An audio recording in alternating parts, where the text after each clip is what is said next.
guys, it's Virginia, and today I am back with another video on 7 days in the USA, because today is Sunday, and today also happens to be 9/11, the 15th anniversary of 9/11, and if you're not from America, or if you are just too young, like if you were born after it and you don't really know what that is, it's was the biggest terrorist attack on the United States in American history.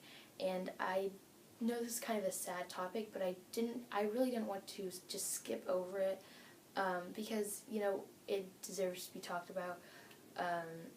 So if you know someone, or if you are someone who lost someone that they know to 9/11, my thoughts and prayers go out to you. And yeah, I just didn't want to skip over this topic just because our channel is focused around the USA, and this is kind of important, so yeah. But on a much lighter note, this week's theme was something new, and if you watched the other girls' videos, we all had kind of a hard time thinking of something to do for this. It was kind of a weird theme, but I decided to do like something new, tips for starting cheer, because I've been doing cheer for 4 years. This is my 4th year. My 7th and 8th grade, I cheered for football and basketball, and I also did a competition with like the schools in my league. In 7th grade at my competition we got 1st, and in 8th grade we got 2nd. So yeah, in my freshman year, last year, I cheered for basketball just only, and I didn't do any competitions because the football team at my school does competitions. I just didn't want to compete because I just don't like that kind of pressure. And then this year I'm going to be doing basketball cheer. I mean, we had it, like, I technically am right now, but the basketball season hasn't started yet. But yeah, so I actually have a video on my personal channel, Jennyville Beauty. It's down below, and I will link the video that I'm about to talk about down below. And it's 5 tips to make the cheer team, and it's just things that you can apply to tryout week. So if you want to go watch that video next, you can. It's, like I said, linked down below. And the first thing I'm going to say, I said in that video too, and I'm going to say it again just because it's really important to know, and it's that cheer is an expensive sport. It costs a lot of money. If you practice at a gym time is expensive. Palms, bags, uniforms, practice outfits, shoes, just like the sport in general, safety contracts and fees and stuff like that. By the way, this is like a lipstick swatch. I know that's kind of random. You're probably wondering what that is. But yeah, just know that cheer is expensive because it can come back to bite you in the butt if you don't know that. And yeah, so these like sets of tips are going to be like once you've made the team, now you want to improve. So my first one is to stretch every day, because flexibility is going to help you with your jumps, it's going to help you with your kicks, it's going to help you with your tumbling in some ways. A way you can do this is, of course, just stretching every night. You can stretch after you get out of the shower too, because like if you take warm showers, like warm like water, like a warm atmosphere, like loosens your muscles, so that makes it like easier to stretch them.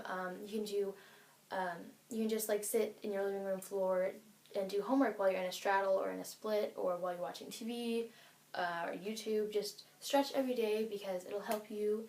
And yeah, my next tip is to condition if you want to gain muscles. Core exercises are good. Those are like pretty universal for everyone in the stunt group. But like everyone can benefit from that. Leg muscles are super vital when you're cheering, because that's literally what you're using to lift a person up.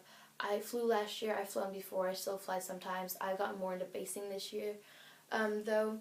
So, you know, your legs and your arms are important. So if you have weights, or you can use water bottles as weights. There's a bunch of working out videos here on YouTube. I'm sure you've seen a few. But yeah, just condition to get stronger. Common sense. Yeah. My next tip is to never say no to your coach, or ever have a pessimistic view on something. Because your coach, if they're a good coach, they shouldn't be asking you to do something that they know you can't do. If they're asking you to do it, then they know that you're realistically strong enough and able enough to do that, whether it's a stunt or a tumbling. Well, tumbling skills, that's a little bit iffy, but yeah. Also, when you're stunting, never have a pessimistic view on what you're doing. Like, don't be like, oh, we're not going to hit this. have a positive view, because if you don't think that you can hit it, then you're not going to hit it. But if you do think that you can hit it, then you are much more likely to hit it, because you have adrenaline, you have positivity, you have your muscles, and you're inspired to hit it.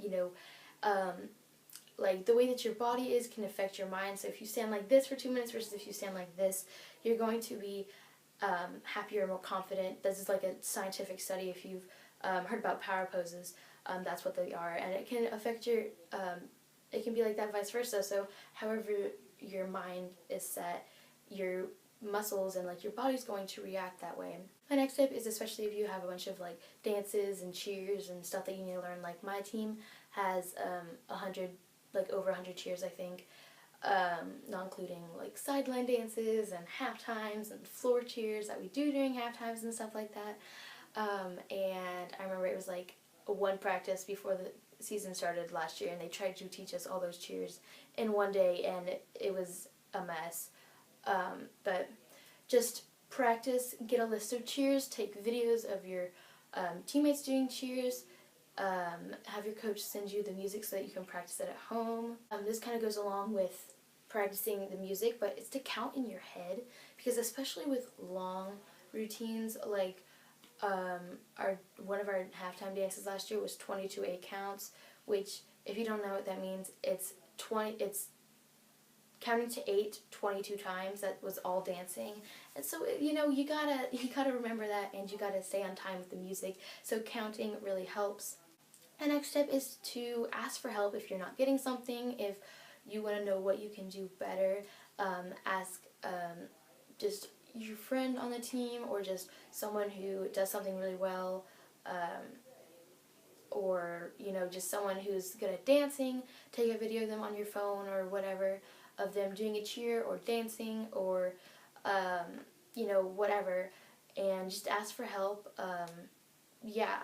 No one's going to judge you for asking for help. If not, they're going to like you more, because you actually want to get it right, not do it badly. You get me? You feel me? Yeah? Alright, so this next one is for people who are like me, and not all pom-poms are the same. There are your pom-poms that you own, mine, that are nice and well taken care of, and then there are people who have their cats chewing on them as a toy. They are not the same. Don't act like they're the same. They are not the same. But yeah, this is for those people that are like, particular to their palms. So these are my giant palms from 7th grade. But I did this with them, and I wrote my name on a little piece of paper, and then I taped it on the little thing in the middle of the pom-pom. There's my name. Yeah. I only have one of these to show you, because someone actually did take my palm, and I saw them take it, and I was like, hey, that's my palm, can you give it back? And they just insisted on not giving it back to me. I don't know why. I don't know why it bothered them so much. But it's not the same. This is not the same as this. Just...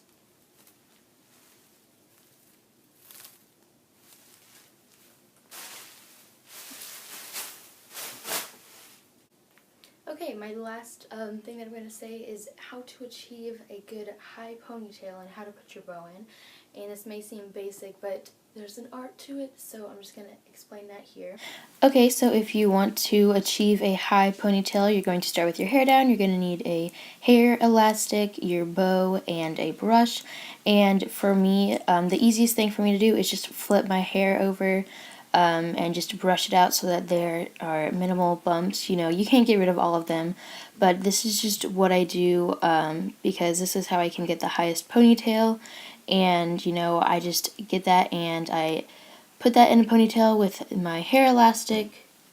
So once I put it in a ponytail, I just like to kind of pull the outside parts of my ponytail. That just kind of brings it up and makes it like higher up, I guess, and perkier. And so this is really helpful.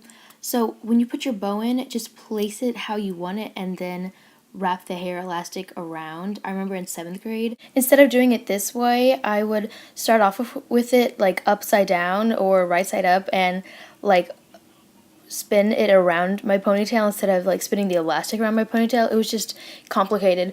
But now I do this way, and once you have it in, just adjust it and make it look all nice. If you want the tail parts of the bow to lay down flat, you can bobby pin them, and just adjust it. And yeah, this is how you achieve a nice high pony and put in your bow and make it look all cute instead of yee. Alright guys, that is it for this week's video. I hope you found this helpful if you are a cheerleader or a new cheerleader. And yeah, if you liked it, give it a thumbs up. Subscribe to our channel, subscribe to my channel. And yeah, I'll see you guys next Sunday. Bye!